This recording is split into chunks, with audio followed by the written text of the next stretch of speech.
A gente, antes de discutir qualquer coisa, a gente tem que avaliar as nossas dificuldades dentro da escola.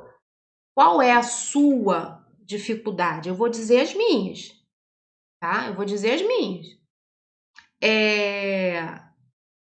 As minhas dificuldades, elas foram analisadas por mim. Eu sou muito avaliativa, eu sou muito analítica de mim mesma, é a autoavaliação e a autocrítica. Eu sou extremamente crítica comigo mesmo. E assim, quando eu fiz a minha formação pedagógica, eu já falei isso para vocês algumas vezes, eu tive uma professora que ela colocou todo, não sei, foi uma carga de informações muito grande, né? Professora hoje, vou falar o nome dela porque é dia dos professores, né? Eu quero até agradecer aí pela contribuição que ela deu na minha vida, que foi a Lúcia Baroni, tecnicamente dizendo, na educação especial, e filosoficamente a professora Adir Luz, né? Essas duas professoras marcaram, todos os professores me marcaram muito.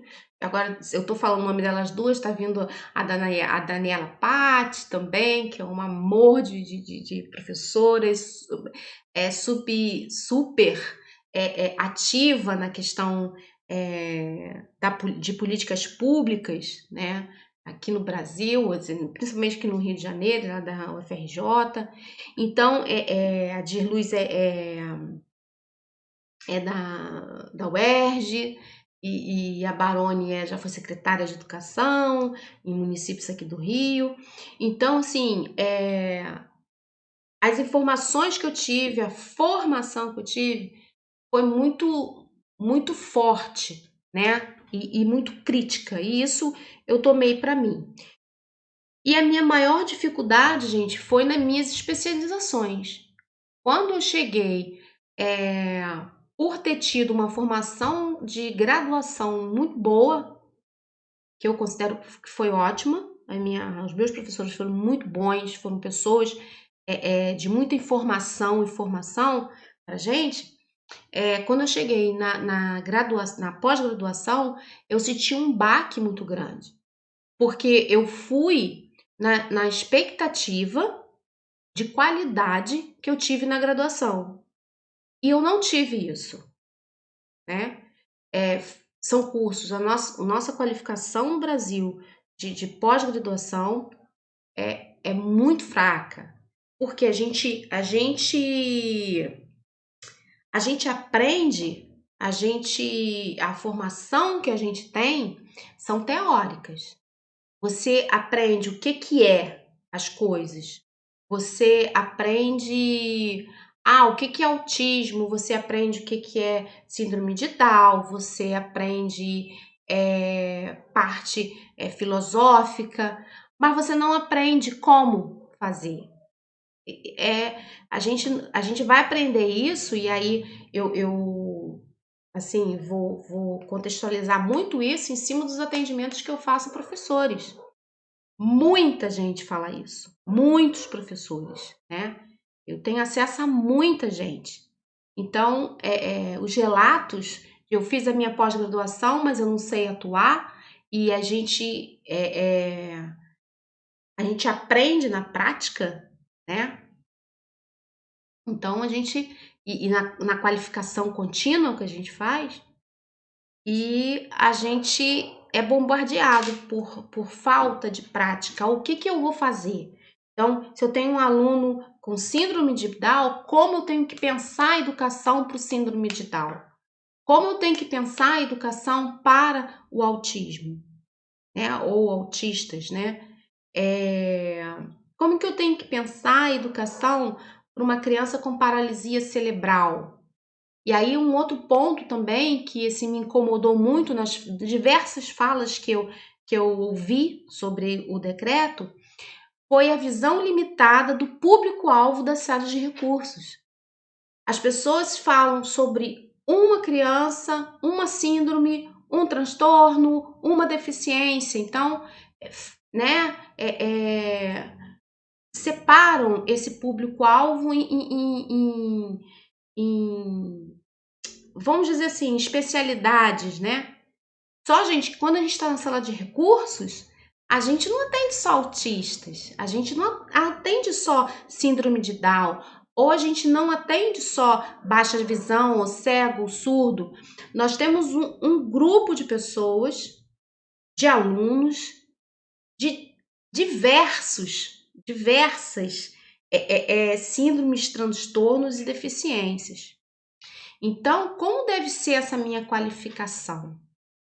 Como que eu vou saber lidar com todos? Porque se você se dá ao estudo de trabalhar com autistas, com deficiência intelectual, com surdos, com cegos, você tem que ser especialista. Não dá para você ser genérico em tudo, né? Não dá para você generalizar tudo. Você tem que ser especial, você tem que se especializar. Então, no Brasil, a gente não tem essa visão de profissional, de especialista, né? Então, a gente tem uma política de educação especial sem pensar numa formação de especialista. Isso é muito difícil, muito difícil. Porque quando eu entro dentro da sala de recursos, quem é a Marta dentro da sala de recursos? Eu posso estudar autismo, eu posso estudar deficiência intelectual, mas eu tenho um aluno surdo que não tem, no município, não tem especialista em Libras, não tem intérprete, não tem formação para isso. Eu tenho um aluno cego que eu não sei braille. Como que eu ensino essa criança?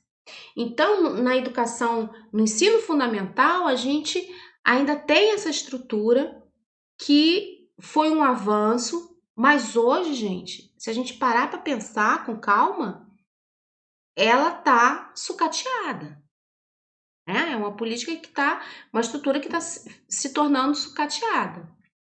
E que a nossa formação não nos dá condições total de atender toda essa população.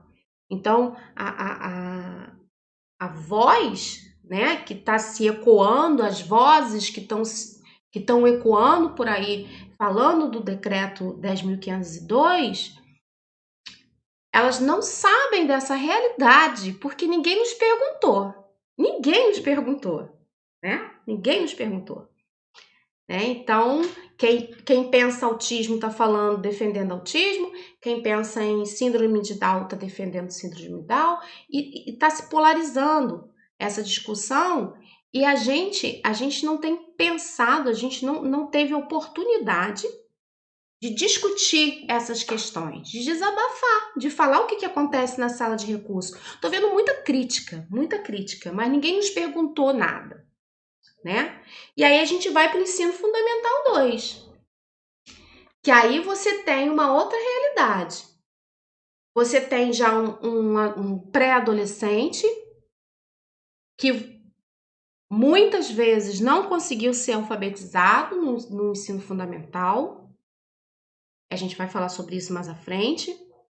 E que você vai dar de cara aí com um currículo com 4, 5 matérias, com um monte de caderno, um monte de livro, né? No quinto ano aí, às vezes já se divide professores. Quando chega no sexto, sétimo e oitavo ano, nós já temos aí, sei lá, 12 professores e um monte de matéria.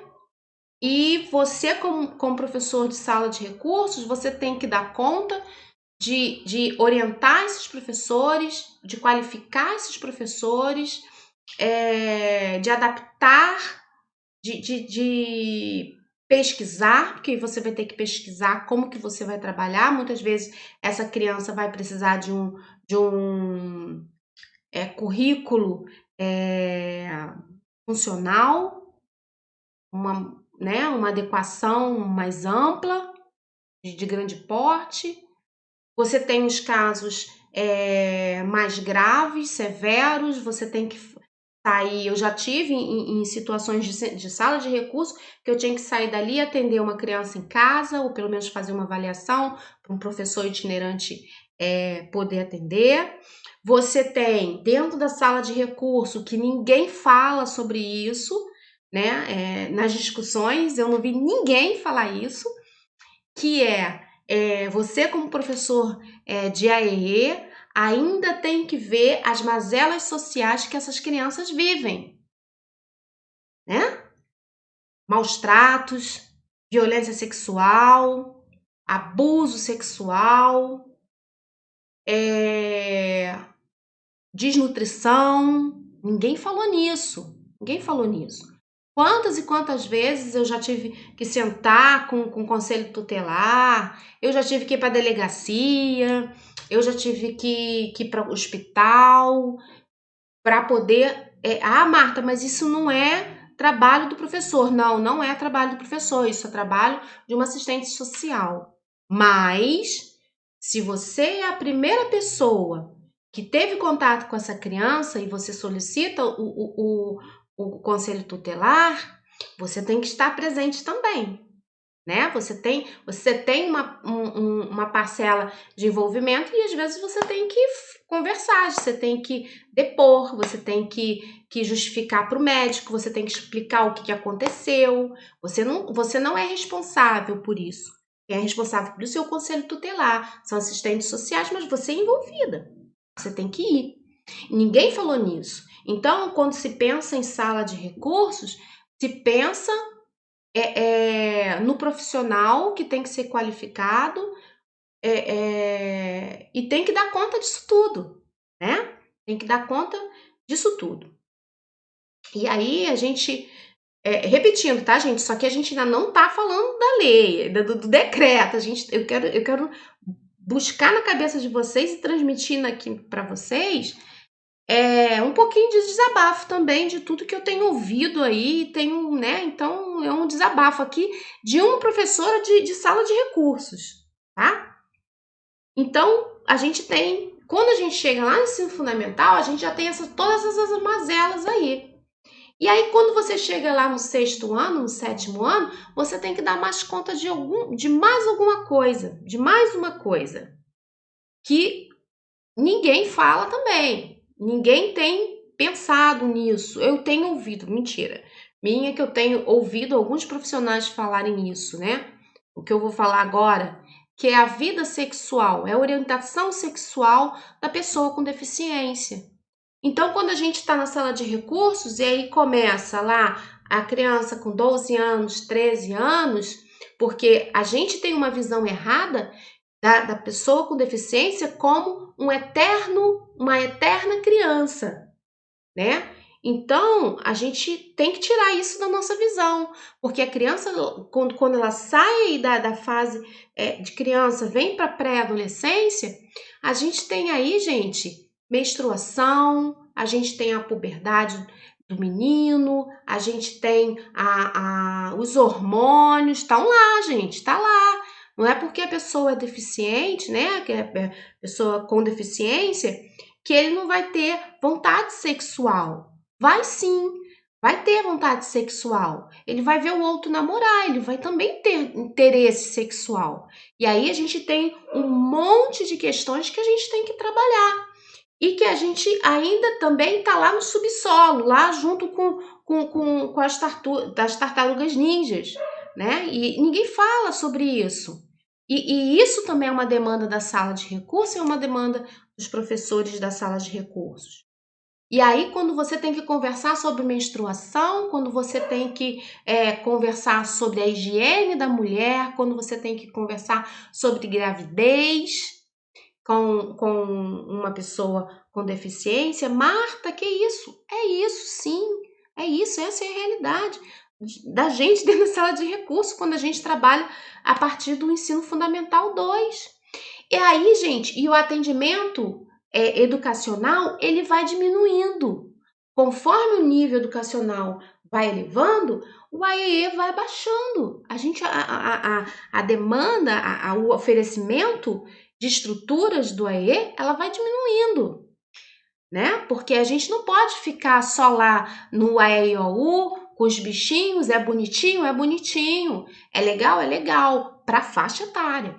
Mas quando sai daquela faixa etária ali e vai para pré-adolescência, para adolescência, a gente tem que pensar outras questões. E aí tem uma outra questão, que é a vida profissional dessas pessoas.